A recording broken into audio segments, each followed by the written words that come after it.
We're all gearing up for G20, but what really is G20? Well, this is a group of 20.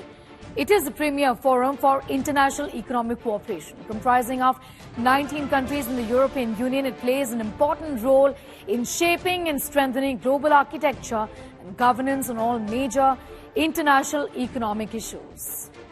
Let's now talk about who the 20 member countries are. Well, this includes Argentina, Australia, Brazil, Canada, China, France, Germany, India, Indonesia, Italy, Japan, Republic of Korea, Mexico, Russia, Saudi Arabia, South Africa, Turkey, United Kingdom and the United States, along with the European Union. Well, apart from Spain, which is a permanent invitee, India has also a special invitee guest countries. Here are Bangladesh, Egypt, Mauritius, Netherlands, Nigeria, Oman, Singapore and the UAE.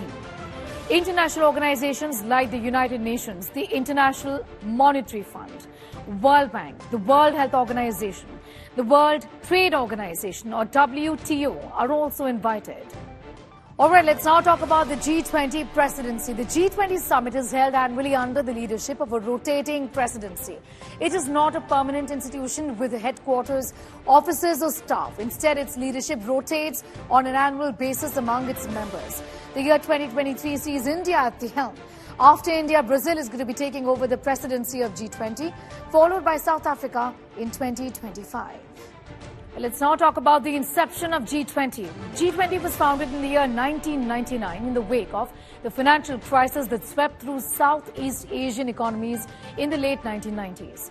It actually started as a forum for finance ministers and central bank governors to discuss global economic and financial issues and was later upgraded in 2007 to include heads of state and governments.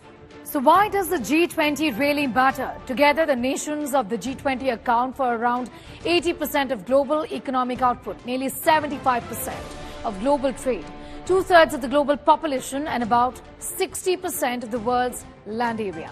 So what does the G20 platform hope to achieve? What are the objectives then? First of all, policy coordination between member countries, achieving global economic stability and sustainable growth, also bringing financial regulations that prevent financial crisis, and creating new international financial architecture.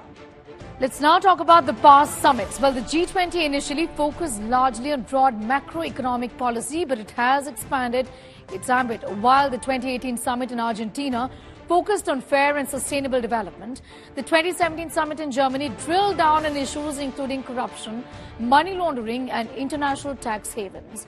Some agendas have even had less to do with macroeconomics. It was in the year 2016 summit in China that the US President Barack Obama and Chinese President Xi Jinping formally announced their country's accession to the Paris Agreement on climate. Previously, summits have addressed the COVID pandemic, the Iranian nuclear program and also the Syrian civil war.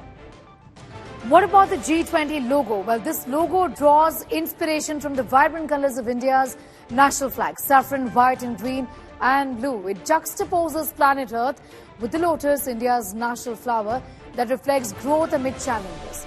The Earth reflects India's pro-planet approach to life, one in perfect harmony with nature. Below the G20 logo is Bharat, written in the Devanagari script. Well, let's now talk about the logo and the theme. The logo and the theme together convey a powerful message of India's G20 presidency, which is of striving for just and equitable growth for all in the world.